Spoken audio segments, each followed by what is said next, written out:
Thank you for joining me. Thank you for helping me shake off the rust, this whole podcasting thing I've been doing. Fist bump. Yeah. You're welcome, and way to go. Thank you. You and I were talking off air briefly about doing the thing versus thinking about doing the thing versus strategizing about doing the thing versus reflecting on doing the thing versus preparing to do the thing. And the many layers of doing. Exactly. And we are in two different spots a little bit because you're not in the beginning, but you're relaunching the show. And I was just telling you how I'm tracking my solitude time. Because I was thinking to myself, constraint theory, what is the biggest constraint to my success, my impact? And I used to have so much time by myself, and now I used to be all prep, no rep. Not no rep, but very few, because I wasn't in demand. And now it's rep. Like now I coach 39 people, and I'm very grateful to be here. So thank you for having me. And my calendar's jacked now. So and I don't mean that in a good way. I mean, I do. I'm grateful for it. But I mean, like, Monday through Saturday, my calendar's pretty much full, which I'm very grateful for. And you got to be grateful for that in business. But I'm realizing that I'm not getting that deep work behind the scenes as much as I used to. What are you trying to accomplish with the deep work behind the scenes? Back office. You know what it is? I have this new interesting goal, for lack of better phrasing. I want to be the least full of shit person in the world. And I think that the reason why, and saying that out loud probably means people think I'm full of shit, so that's fine. But the truth of the matter is, like, growing up, I realized that leading by example was not a thing. I was told to do X, but nobody was doing X. And in hindsight, I've reflected on my past a lot. We've talked in past episodes. But I don't like when people point outward before they point inward. And trust me, my podcast, Next Level University, is super preachy. I totally understand. I'm coachy. I get it. I'm trying to, encourage people to get their shit together. But if I don't have, like, I need to start with me. I guess that's really what it is so we're at 2,490 episodes. And I literally said this in book club earlier. I said, I am ashamed that I put 2,500 on my bio because I rounded up. The future me, Alan version 3.8, I'm 37 years old now. Alan version 3.8 will not put 2,500 until it actually is 2,500 versus I got ahead of it, put 2,500 when it was like 2474. And I think that new goal is my new most important skill that I'm working on this quarter. I have it written over here is leading by example. And the reason why is because my biggest pet peeve in life is people who don't lead by example. I've seen too many speakers preaching to audiences about discipline, but yet they're overweight. And I just, right, you laugh, but it's brutal. It's insane. Yeah. It's like until you can take care of your own house and your own health and your own relationship and your own life, stop preaching so much. Make sure, at least make them equal. At least walk as much as you talk. That's all I'm asking. Well, there's a good, there's one of the rules in Jordan Peterson's book. I'm a big fan of that book, the 12 Rules for Life. It's like rule number 2 or 3. It's like, set your house in perfect order before you go about criticizing the world. And there's too many people. This is, like, again, like a starting point for a lot of people, men especially, of wondering like what they need to get done or what they want to do. But it's like, can you just make your bed first? Can you take a shower? Can you just start, like, make sure your clothes are folded and just dress, just start with you first. Then it's okay. And then I think there's a lot of shame nowadays because I think a lot of social media has this effect on people's psyches where it's like, look how far ahead everybody else is. It's like most of them are bullshitting, and the ones you really want to emulate probably aren't as far ahead as you think they are, but it feels like they are. And it's easier to look at like the people who are stupidly far ahead, who may actually be, or the ones that are not, but they're BSing it, and that makes you feel like you're behind. And it creates this sense of shame internally, like, oh my God, he's doing this, and this, and this, and this, and I'm not there. I suck. And then it ends up creating like an impasse internally to actually get the motivation to get the first step done. I referred to as, I don't know if I did the podcast about this a while ago. It was like the shame gap, I think, or something like that. It was like where you think you want to be, where you actually are, and the realistic next step you could take to make progress, but not filling that gap with shame. And it may just be an involuntary reflex that the mind just does because there's subconscious comparisons going on all the time, whether you want to do or not. Making sure that you're aware of it at the very least. Like you may not be able to stop it, but be aware of it and then just, catch yourself, correct yourself, and then get back on course. The humility piece of starting small. Because thinking big, aiming big, sure. But like starting small. Mm-hmm. And if you had talked to me 11 years ago at the beginning of this journey, so I'll share this, and I don't want this to trigger your listeners in the way that it will, if they're in the beginning of their journey, it will potentially trigger they're not good enough or not far ahead enough or whatever. So I was just messaging Kevin earlier, my business partner. So we just crossed the $2 million mark. Nice. For the year or overall? No, overall. Still impressive. Right. Thank you. Yeah. And again, it's important to understand the distinction. But I asked him, and let me actually read it, because again, least full of shit. Let's actually read it. Like, why not just tell you what I actually said? All right, I sent him a screenshot. I said, cross the $2 million mark, brother. Strong work, exclamation point. And I put trains. Momentum is everything. So trains. You know, you're a client of mine, so I'm always putting trains constantly. Tortoises and trains, right? Yep, no arrogant and entitled hares. You need a train being driven by a tortoise. That's the next step. That's the next step. Nice. Image. I think people will take me very seriously. So I said it would be interesting. March of 2017 to when did it cross the 1 million? And then how long did it take us to cross the 2 million? Then how long will it take us to cross the 3 million? And my point is a mathematical principle. And he said, hell yes, we have that data, so we can definitely crunch it. I said, my guess is half the time. Mm-hmm. Meaning, I bet you it took us about 5 years to cross 1 million and then probably 2.5 to cross 2 million. And I bet you we can do it in 9 months now or something like that. And maybe it's not exactly 50%, but the point I'm making is we had more listens last week than we did the whole first year. Mm. And it's not that we're 1,000 times better, but we, and maybe we are if you think about the compound effect of getting a little better, and we were atrocious. But the truth of the matter is we just stayed consistent. I think that I can sum up 80% of all success in health, wealth, and love in this one sentence. Aim high, start small, stay consistent, and make sure you improve by 0.1% per day in the direction that matters. Mm-hmm. Podcast over. Now, the thing is like, that is right. That is the principle. And I did this with a client yesterday. I'm on with her after this, actually.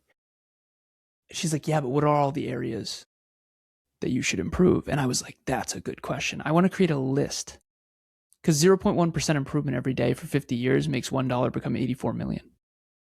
If you take weekends off, it's only 439,000. I call it my 191x concept. You and I have talked about this. Yeah. So if you take weekends off and I don't, I have 191 times the result, even though we both were improving in 50 years. The first 10 years, you can't tell a difference at all. But the point is, what are all the ways you can improve? So she's thinking about buying a new air fryer. And I said, there's 3 types of money buckets that I use. The first one is food, water, shelter, things that you actually need. Mm-hmm. Other than food, water, and shelter, no one needs a Cybertruck. No one needs like nice shirts. Like you don't need, you want. So there's the second bucket is want. So the first one is needs, food, water, shelter. Anything beyond that, you just want. She's like, well, I want this new bathing suit. I said, fine, do whatever you want. The third one is investments. The difference between a need and a want and an investment is that the investment creates an ROI, return on investment. The air fryer that she has is a real piece of shit. And I said, let's crunch the numbers. I said, how much time will it save you per day? She said, probably 5 minutes. And I said, okay, that's 30 hours a year. How much do you make an hour? She said, we'll be conservative, $20. I said, okay, so unless the air fryer costs $608, you will make your money back this year. She said, oh, and I said, that is how I make my decisions. I'm not joking. Every second of every day. Come on. Almost every second of every day. Yeah, exactly. The majority of my day is spent, where can I find a little improvement? And then how are you starting to allocate your time towards the you time, the downtime?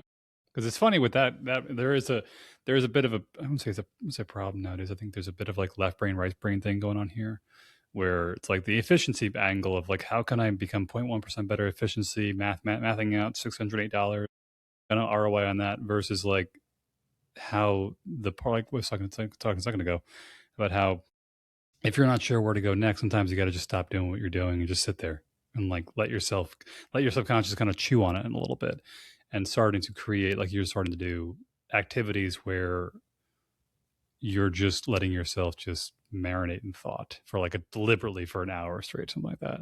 And then and it's tough to put an ROI on that, but it's massive if really over the long term. It depends, right? But cognitive labor versus physical labor.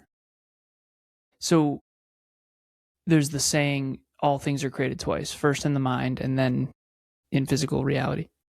And there's a huge gap in between, which is the compound effect. One time, Kevin and I, my business partner and I, we got in a argument on the show. We didn't end up airing it because it wouldn't have been of value. And he said, I think I told you about this. He said I was not proactive.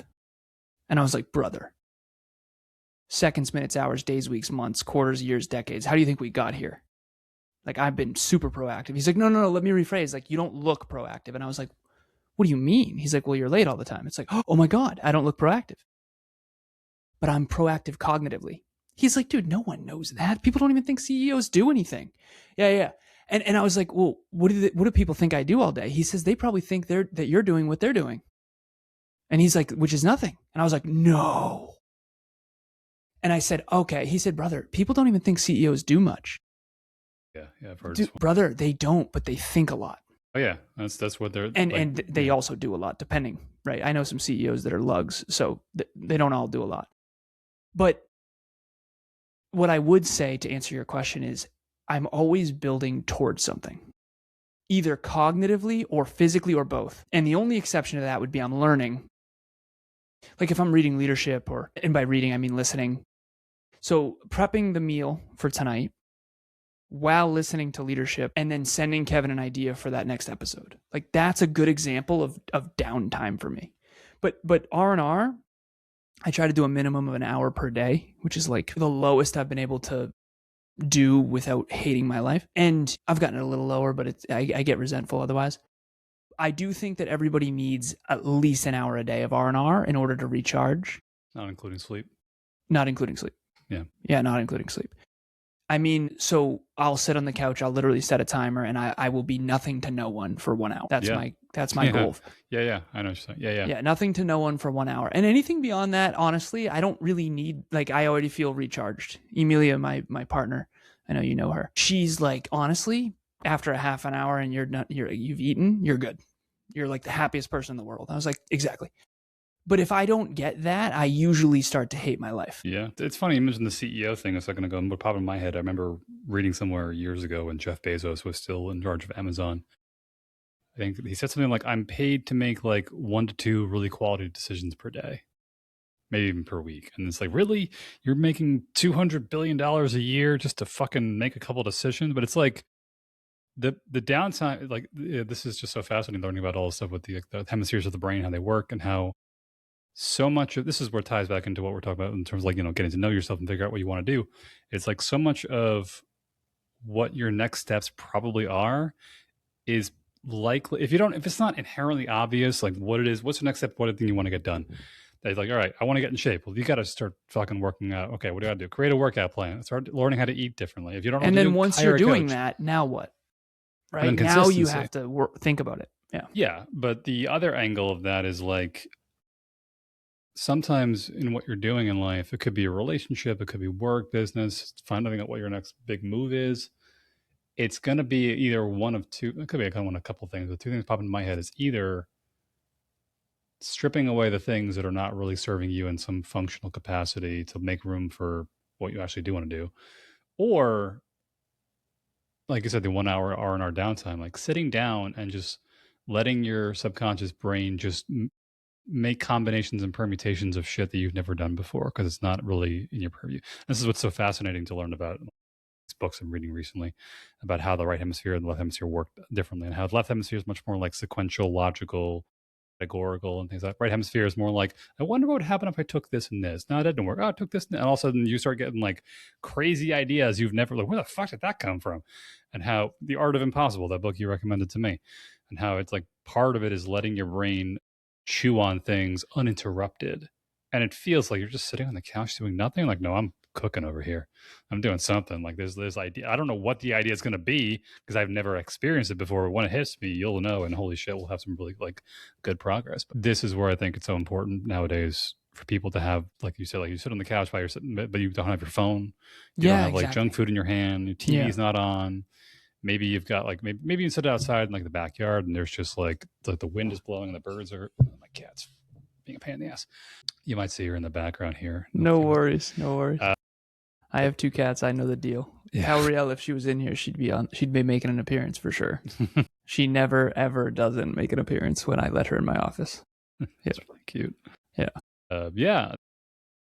That deliberate downtime, and interestingly, and maybe we can touch on this a little bit. I would suspect I don't know what the exact story was. I remember hearing this reference to a story, something in like Buddhism, and it's this story about like this metaphor or this lake, and at the bottom of the lake there's like this grand amazing treasure. You have to swim down to it, but the problem is like the middle to the top of the lake is just covered with like garbage and sewage and poisonous things.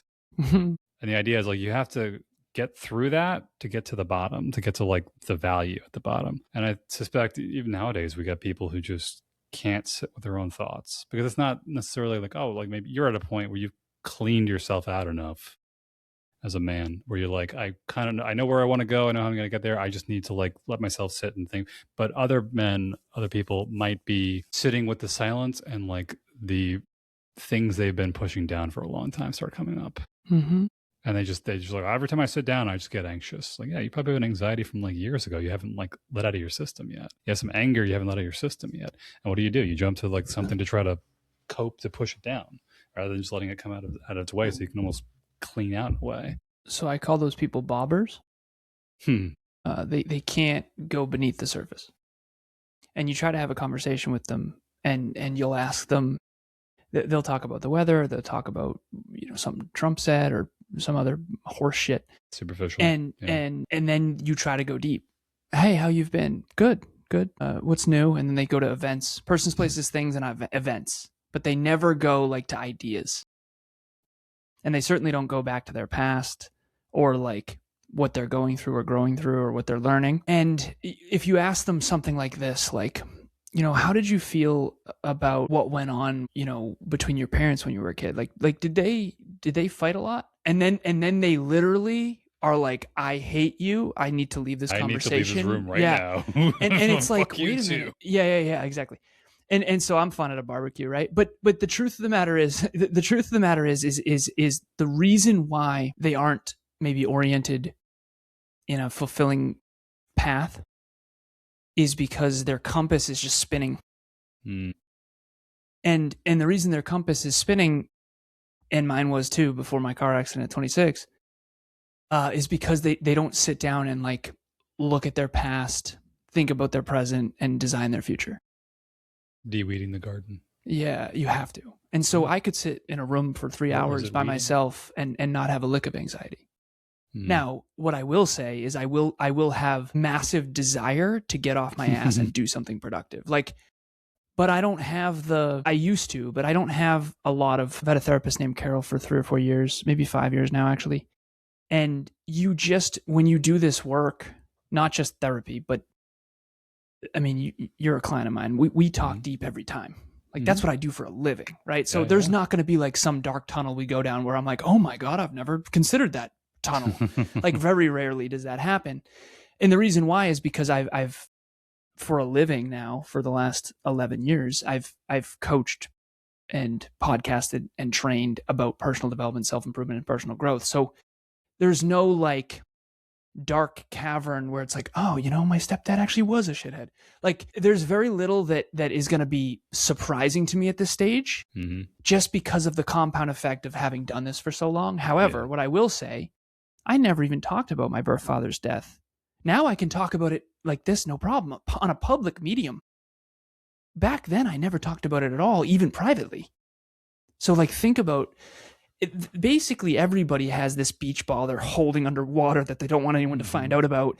And it freaks them out. So they go right back to the surface. But you have to let the beach ball up and like, let it splash some people, and it will get up eventually.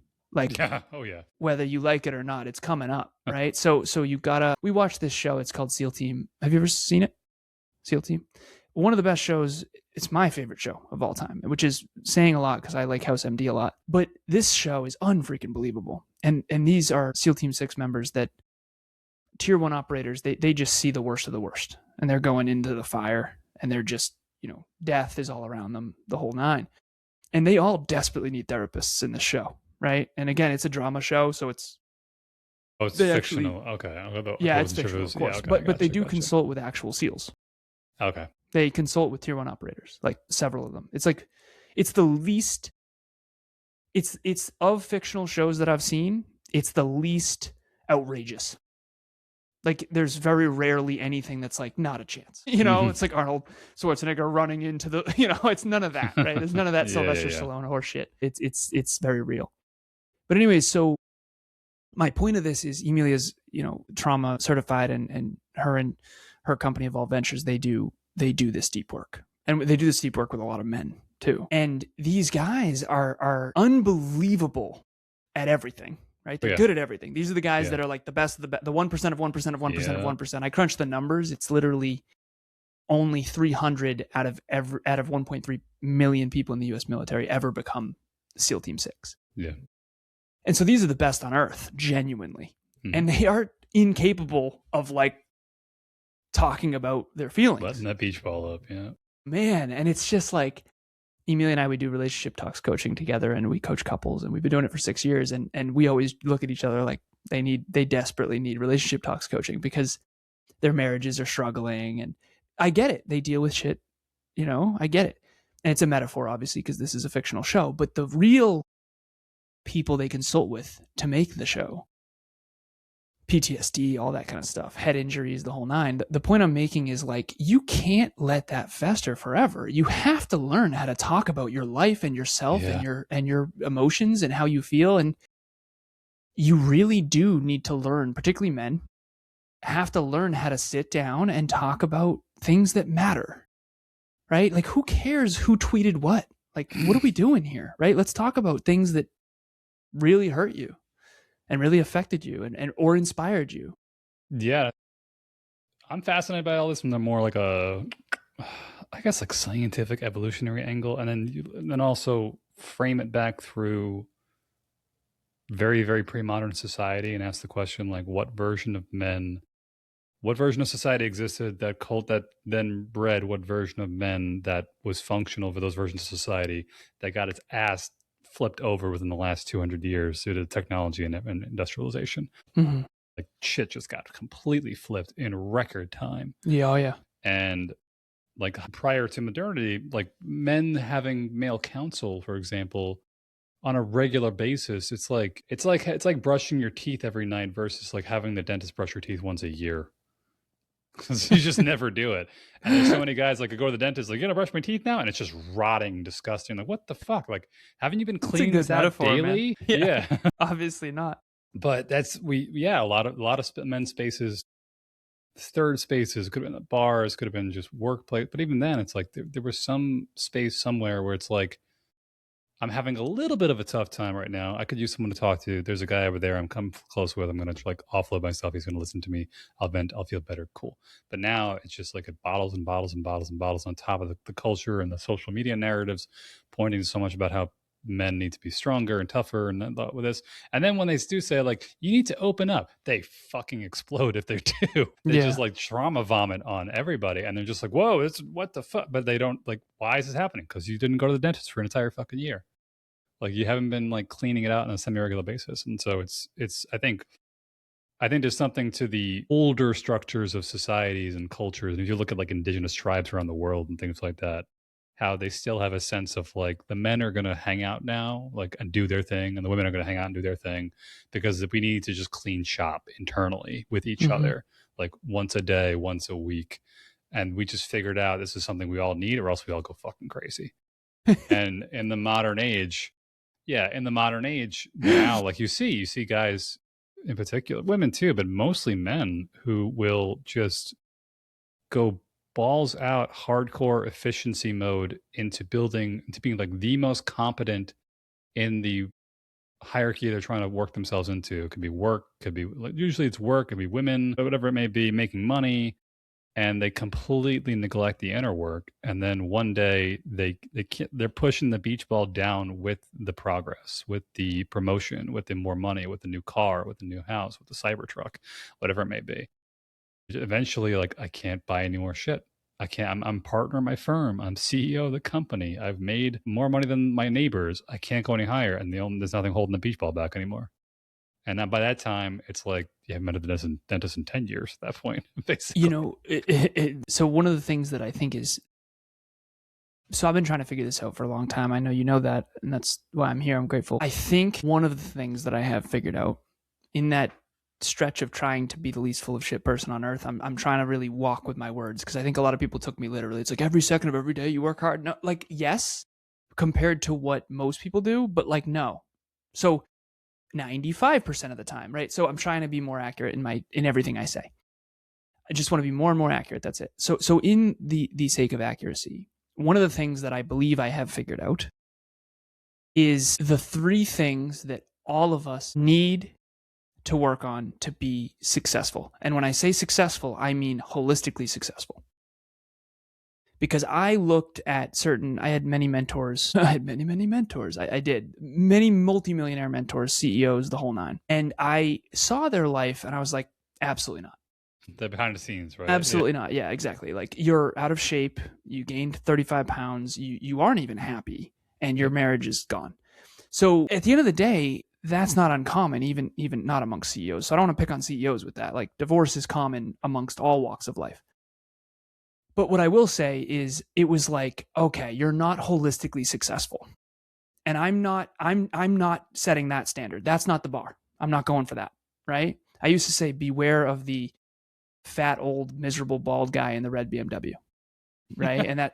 and the truth of the matter is that saying protected me from a lot of the horse shit that some of these mentors were trying to share. And so to get back to the point, I think the intersection of these 3 things is where real success lives. And by real success, the best I've got it is, everyone wants to be healthy, wealthy, and in love. Boom. I'm going to make it that simple. Every human I've ever met, even the liars, want to be healthier, wealthier, and more in love. Yeah. Okay. I want to be healthier, wealthier, and more in love. That. Yeah. Perfect. Yeah. No one's going to be like, I want less of that. Yeah. So that to me is the trifecta of success: healthier, wealthier, and more in love. Striving, never arriving. It's a mountain that gets higher as you climb it. Okay. If that's true, how do you do it? This is what I've got it boiled down to. Peak performance is at the center, and it's 3 circles. The 3 circles are personal development, which is understanding yourself. This is the inner work. This is the past. This is your strengths and weaknesses. This is self-awareness, self-discipline, self-improvement, self-respect, self-worth, self-belief. This is the self. You have to know yourself. And for the ladies might be listening, a lot of men struggle to get to know themselves. There's that famous quote that goes around on memes, which is, you can only meet someone as well as they've met themselves. And there's some truth to that. And I've coached some couples where it's like, Dingus Jones over here doesn't know himself. You're going to feel alone forever, by the way, unless he changes. And that is what it is. So, okay, fair. And sometimes women are like that too. Don't get me wrong. But a lot of times, Jones, statistically, it's men. Statistically, it's more men. What'd you say? So Dingus Jones, if you're watching, we apologize. Yeah, no, Dingus Jones is not watching. We're good. Number 2 is, unless he wants to change, in which case he might be. Number 2 is social development. This is the one that people are fearful of homeschooling their kids, because they know it'll be better for their personal development, but maybe not for the social development. And again, there's some studies about that, so I'm not going to go into it. But what I will say is, social development is building trust, empathy, learning social hierarchies, learning competence hierarchies, learning dominance hierarchies, understanding what's play, what's rude, what's bullying, what's respectful, what's not. It's you and others. It's relationships. And it's brutal, just atrociously bad, especially when you're young. You're just getting ripped a new one. You don't know why. Yeah. You have no map of the world yet. Yeah. The social world to me makes no sense. I'm an engineer. Makes no sense. It's starting to make sense because of all the cognitive biases and stuff. But okay, that one was tough for me. The third one is the one that I was really good at, which is professional development. This is the resume, cover letter, LinkedIn, skills, hard skills, computer engineer, economy, macro and microeconomics, 195 countries, 8.3 billion people on earth, 6 billion on the internet, technology, how does it work? How has it changed? Past, present, future, like the world. So you have to understand those three. Personal development is the self, social development is others and how they work and how it works, and then the world, how the world works. And what I've found coaching 7,314 times, you being one of the people, is that everyone sucks at one. Everyone is atrociously bad at one of them. And one of them, everyone's decent at one, and then everyone's really good at one. I have some engineering friends. One of them works at Apple. The dude's professionally developed as hell, but he is a man-child, 100% man-child. And I guarantee you his wife is miserable. Yep. The truth is the truth, right? And then you have these emotionally mature, magnificent human beings. There's one I'm thinking of right now, who cannot win in the economy no matter what she does because she doesn't know how it works at all. And so I see my biggest gift, but also curse, is I see the gap. I see everyone I meet, I see where they suck, and I see what they want, and I see the giant chasm in between, and then I try to coach them, and then they hate me. So I'm being playful, but the truth of the matter is that my personal development was the issue. So I thought that was the issue for everybody. I was like, personal development will change your life. No, it won't.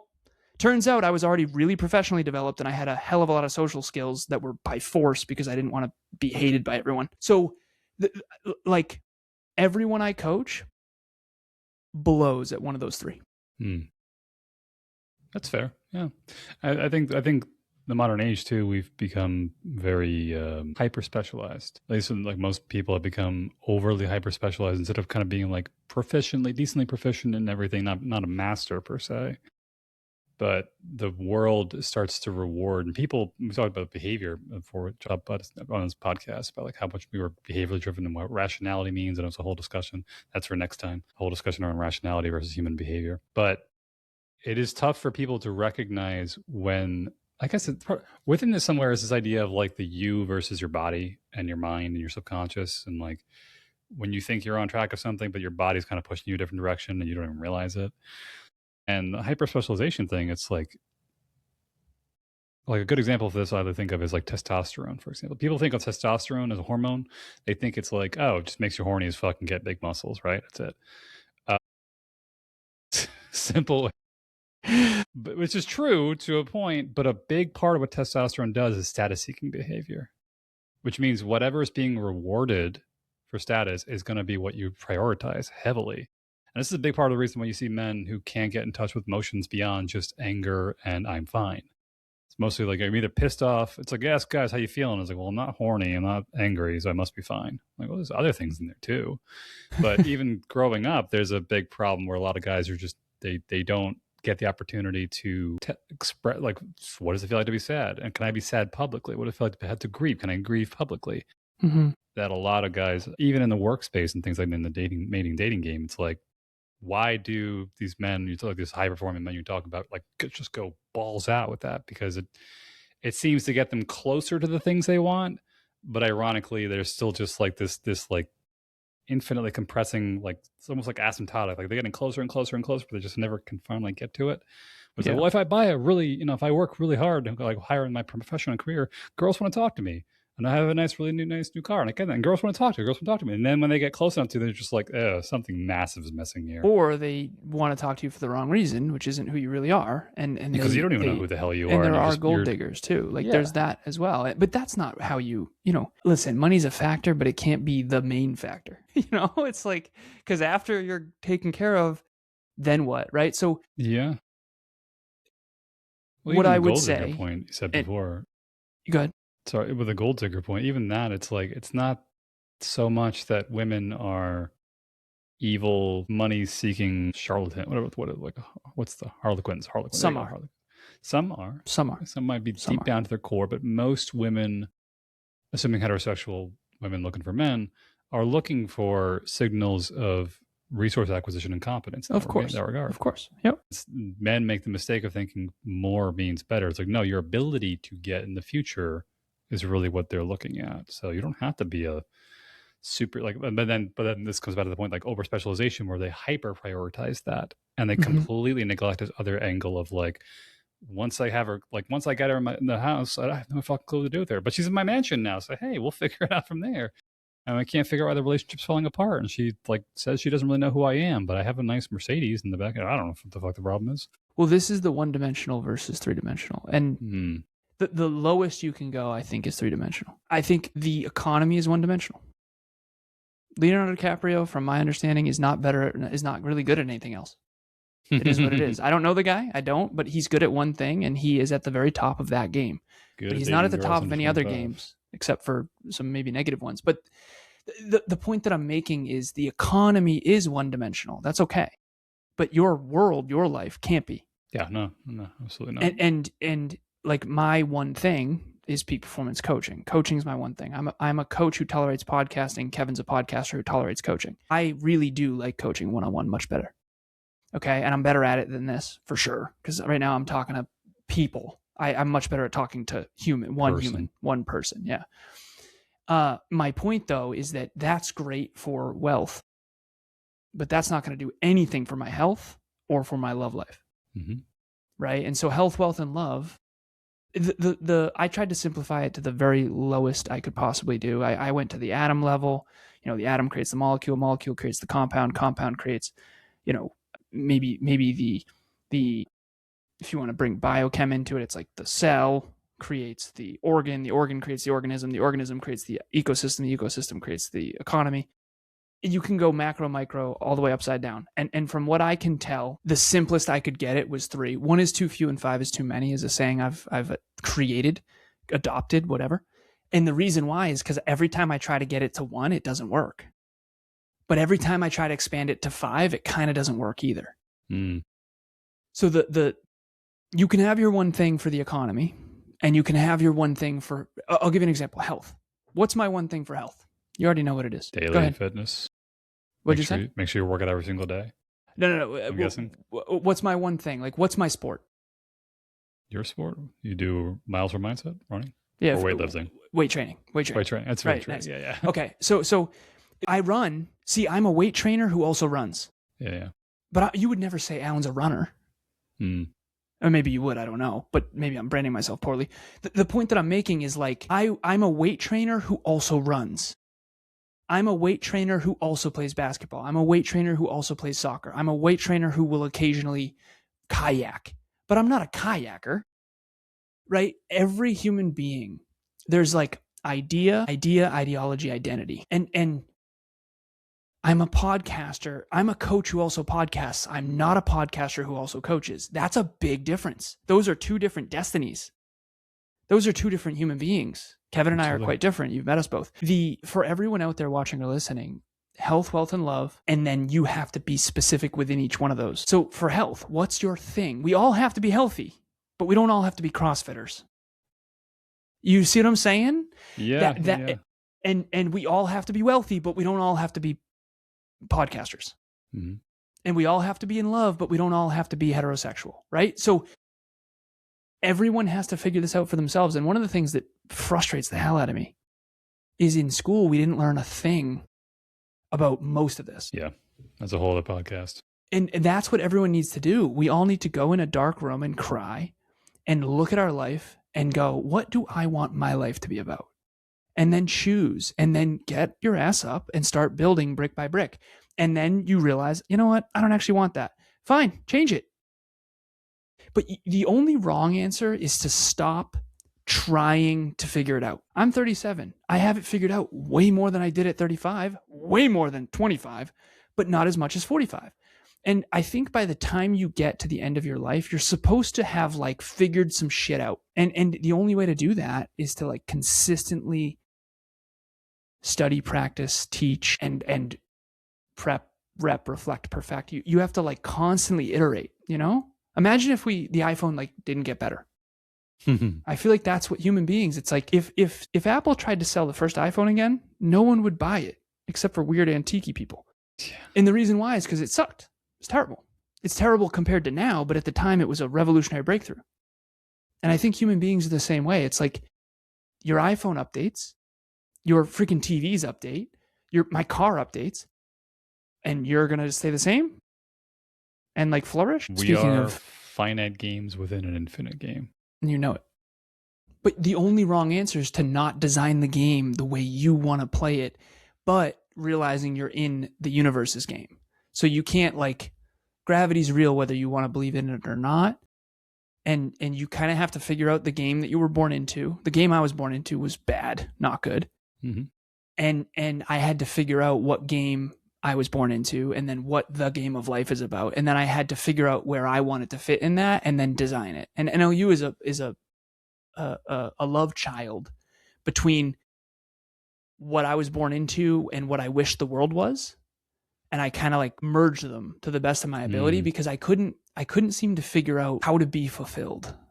I couldn't find my tribe. So I just eventually created one. Yeah, that's an interesting point too. I think nowadays, I was thinking about this with like some of the guys I've talked to and worked with, and how there's often like this not uncommonly a disconnect between them and their parents. And it's like, you were born to the wrong parents. Like, essentially, like maybe like it's like if you and I don't know, like an Amelia, maybe it's like this hype, say the two of you are both like ultra engineers. You have a kid, and it's like the most artistic, creative motherfucker in the world. You're like, where the fuck did this come from? Like, what the hell is going on right now? But I think there's something to that where it's like there's something to human, behaviors and personalities, genetic roll of the dice and things like that, what you're going to be, who you're going to be. And you mentioned a second ago, tribe. The idea of the tribe is that, like, in a different time, if men were struggling to find out who they were and how they want to succeed, there was somebody in the tribe who probably was like, you're me when I was younger. I see myself in you. And I figured out a good portion of it. So maybe I'm not your father, but I'm like your uncle, I'm your cousin, I'm like the whatever it may be. Chief. Like, even in my family, I'm much more over the past couple. I started off engineering too.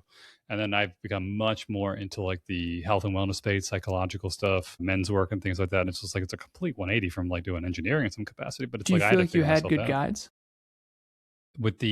With what? Life in general? Or Yeah. Because ultimately, what are podcasters, right? Like, what are we doing? Why are we even doing this? I think one of the things we're doing is having the discussions that we should have had when we were kids. Yeah. Like, we should have talked. I should have sat you down and been like, Mike, what do you want to be when you grow up? And then you're like, well, I want to be a fucking pro gamer. And it's like, okay, why? Right? Like, let's dissect. Yeah. Here's all the possibilities of what you could be. Let's figure out the ins and outs of why you might want to be those things. And then let's make some strategic planning around what we should, and then let's pivot along the way. And these conversations to me are just all the conversations we should have had at the dinner table when we were kids, but we didn't. And yeah, one of the problems is you get a lot of people who make the mistake of thinking that their kids will be what they want them to be. Yeah, exactly. Which is, and we have a lot of guys and women too who grow up with like this really false sense of identity that was overlaid on a more authentic version of themselves. There's a whole discussion and topic in like, how do you find your authentic self without also ruining your life? Like, be like, I'm going to be my most authentic self by being like a starving artist. It's like, well, you don't have to starve per se. We can find some balance ground somewhere in this. Maybe like see what we could do.